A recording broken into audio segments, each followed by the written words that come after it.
શ્રી આશ્રય કુમારજી મહોદયશ્રી કે જેઓ દેશ વિદેશમાં પધારીને નવયુવાનોને પુષ્ટિ માર્ગની પ્રેરણા આપી રહ્યા છે. જેમ કે રિસન્ટલીમાં કહીએ તો આપ શ્રી ઓસ્ટ્રેલિયા અને સિંગાપુરનો પુષ્ટિ પ્રવાસ કરી દેશ વિદેશના વૈષ્ણવને પુષ્ટિમય બનાવ્યા છે. આપ શ્રીનું ગયા ડિસેમ્બર મહિનામાં શ્રી વિઠ્ઠલેશ ચરિત્રામૃત પર ખૂબ જ સુંદર રીતે કથા સંપન્ન થઈ હતી, જેમાં ખૂબ મોટી સંખ્યામાં વૈષ્ણવે લાભ લીધો હતો. તો હું પરમ પૂજ્ય ગોસ્વામી 108 શ્રી આશ્રય કુમારજી મહોદયશ્રીને વિનંતી કરી કે આપ શ્રીના આશીર્વચનનો લાભ આપે.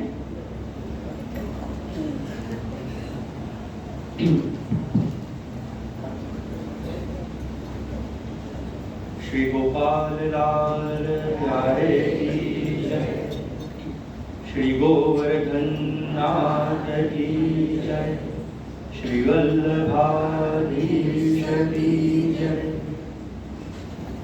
नमो भगवते तस्मै कृष्णाय अद्भुत कर्मणे रूप नाम भेदेन जगत प्रगति युगतः पुष्टिमार्ग्य सर्वज्ञः करुणारसः पूरित श्रेष्ठ फल प्रदाता च तस्मै श्री गुरुवे नमः. परम पूज्य ताजी, परम पूज्य नायना, परम पूज्य काकाजी, चिरंजीव अनुग्रह, चिरंजीव देवराजा तथा सर्वे આજે અહીં આવેલા સર્વે ઉત્સાહી ભાવિક અને વલ્લભ્ય વૈષ્ણવનો ખૂબ જ આનંદ એવં ખૂબ જ પ્રસન્નતાનો અવસર છે કે આજે અમારા પ્રિય પૂજ્ય તાજી, અમારા પૂજ્ય ગુરુદેવનો આજે મંગલ પ્રાગટ્ય દિવસ, જન્મ દિવસ. તો સૌપ્રથમ તો તાજીને આજના મંગલ જન્મ દિવસની ખૂબ ખૂબ મંગલ વધાઈ એવં ખૂબ ખૂબ દંડવત પ્રણામ.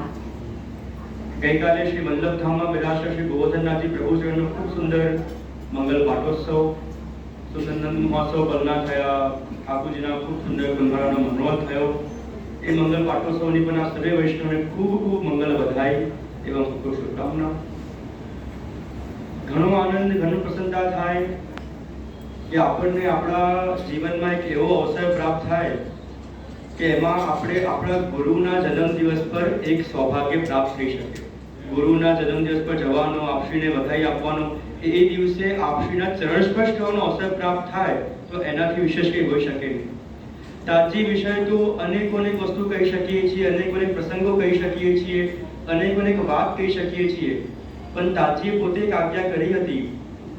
અમે સાથે બિરાજી રહ્યા હતા અને કોઈ વૈષ્ણવ આવીને પૂછ્યું કે જે ભગવાનની વ્યાખ્યા શું થાય, તો તાજી હસતા હસતા કીધું કે બેટા, ભગવાન વ્યાખ્યા કરવા માટે નથી, ભગવાન અનુભવ કરવા માટે છે. તો એ જ વસ્તુ આજે હું આ બધા વૈષ્ણવને કહીશ કે આજના સમયમાં આપણે અલગ અલગ વ્યાખ્યા કરીએ કે મહાપ્રભુજી શું છે, વલ્લભ શું છે, વલ્લભ કેમ છે. હું તો એટલું કહીશ કે વ્યાખ્યા ના કરો, તાજીના સન્મુખ આવો, આપોઆપ વલ્લભના દર્શન થઈ જશે. અને આપશ્રીનું સ્વરૂપ જો વલ્લભ તો ઘણા બિરાજે છે, પણ આપશ્રીનું સ્વરૂપ એવું છે જેમ શ્રી મહાપ્રભુનું નામ આવે આનંદાય નમઃ, પરમાનંદાય નમઃ, કે પોતે સદા આનંદમાં હોય જ છે, પણ જે પણ જીવ તાજીને મળે, તાજીને મળીને એકદમ આનંદમાં થઈ જાય છે. ઘણી વખત વલ્લભધામમાં જોઈએ કે વૈષ્ણવ જેમ શ્રી મહાપ્રભુજી આજ્ઞા કરે, જીવ સ્વભાવ દુષ્ટા, જીવ સ્વભાવ દાતા, કે બંને સ્વભાવ છે. તો ઘણી વખત વૈષ્ણવ જોઈએ કે એકદમ દુઃખી આવ્યા હોય, ચિંતામાં આવ્યા હોય, લૌકિક સંસારના દુઃખ લઈને આવ્યા હોય, પણ જ્યારે એ દુઃખી વ્યક્તિ આવ્યું હોય અને તાજી પાસે 10 મિનિટ પણ બેસે અને એવો હસતો હસતો ઘરેથી જાય કે એના મનમાં આનંદ થઈ જાય.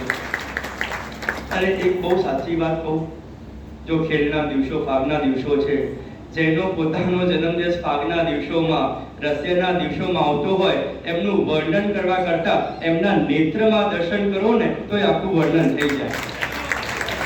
શબ્દો ઓછા પડી જાય, શું કહેવું અમારે. અને અમારા માટે તો અમારા તાજી 108 છે. જેમ 108 ને ફોન તો કેમ ભાગતી આવી જાય, એમ અમારા માટે અમારી 108 ક્યાંક પણ અટકાઈએ, પુષ્ટિ ભક્તિ માર્ગનું હોય, શાસ્ત્રનું હોય, પરિવારનું હોય કે પોતાના જીવનનું હોય, ક્યાંક પણ અટકાઈએ, સીધા તાજીના બેઠકમાં જઈએ એટલે સીધો સોલ્યુશન અમને મળી જાય. અને એ 108 ખાલી અમારા માટે નહીં, પણ આપ બધા માટે પણ છે. જો હું ઓસ્ટ્રેલિયા પધાર્યો ત્યારે બધા વૈષ્ણવને આજ્ઞા કરી કે આપણને કોઈ જગ્યા જવા માટે રસ્તો ના ખબર હોય તો આપણે શું કરીએ, આપણે ગૂગલ મેપ્સનો યુઝ કરીએ, જીપીએસનો યુઝ કરીએ. અને ગૂગલ જેમ જેમ કહે એમ એમ આપણે કરતા જઈએ તો આપણને રસ્તો મળી જાય, આપણે આપણા સ્થાને પહોંચી જઈએ. તો કોઈ સ્થાન પર જવા માટે જેનો રસ્તો ખબર નથી, આપણે ગૂગલનો ઉપયોગ કરીએ, ગૂગલ કહે એવું કરીએ, તો એ જ પ્રકારે આ પુષ્ટિ માર્ગમાં, આ ભક્તિ માર્ગમાં ચાલવા માટે આપણા ગુરુ કહે એવું કરીએ તો આપણને બધાને આપણું સ્થાન મળી જાય.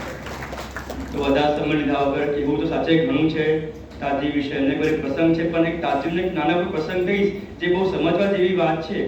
કે હમણાં જ્યારે વાત થઈ કે જ્યારે મારી 5 દિવસની કથા પ્રવચન શ્રી ગુસાઈજીના વિષય પર હતા, ત્યારે તાજી કથા પર પધાર્યા હતા, આપશ્રીએ મંગલ આશીર્વચન કર્યા.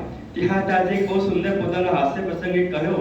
એમાં તાજી આજ્ઞા કરી કે એક વખત તાજી કોઈ વૈષ્ણવ હશે તો રાત્રે તાજીને ઓનલાઈન જોયા 12:30 1 વાગે. તો એ વૈષ્ણવે હસતા હસતા તાજીને વિનંતી, એ વૈષ્ણવની હિંમત કેવી કહેવાય, એ વૈષ્ણવે તાજીને વિનંતી કરી કે જે આપ રાતે 12:30 વાગે ઓનલાઈન હતા, કેમ ઓનલાઈન હતા? તમે આવું કોઈ અખતરા તમે બધા કરતા નહીં. તો તાજીને વિનંતી કરી કે જે 12:30 વાગ્યા પાસે ઓનલાઈન છો કેમ? તો તાજીએ કીધું કે તમે ઓફલાઈન ના થઈ જાઓ એટલે હું ઓનલાઈન છું. વલ્લભ પોતે જીવ માટે ચિંતા કરતા હોય, વલ્લભ પોતે જીવનું ધ્યાન રાખતા હોય, તો એનાથી વધારે જીવને શું જોઈએ? અને આપણે તાજીનો જન્મદિવસ મને જન્મદિવસ આવે ને તો બધાની ઉંમર વધતી હોય વધે, પણ અહીંયા તાજીના દર્શન કરીએ તો એવું લાગે દર વર્ષે યુવાન જ થતા જાય છે. અને જેમ અનુભવે વાત કરી કે age is just a number. તમે તમારા હૃદયથી યુવાન રહો, તમે તમારા મનથી યુવાન રહો તો તમે સદાય યુવાન જ રહો. અને સેવા આપણે સદાતર કે જે પણ પુષ્ટિ માર્ગીય જીવ છે, જે પણ વલ્લભીય જીવ છે, અને જે પણ તાજીના સંબંધમાં સંપર્કમાં છે, એ જીવ તો સદા યુવાન યુવાન ને યુવાન જ. તો વધારે સમય લીધા વગર તાજીને, અમારા ગુરુદેવને હું ખૂબ ખૂબ ધન્યવાદ પ્રણામ કરું છું. આપશ્રીના આશીર્વાદ, આપશ્રીના કૃપા ખૂબ છે.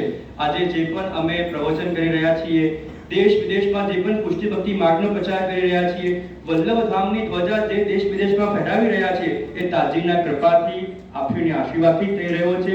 અને બીજી સુંદર વાત કરું કે આજે તાજીનો આખો પરિવાર અહીંયા છે, વલ્લભ પરિવાર અને વૈષ્ણવ પરિવાર બંને અહીંયા છે.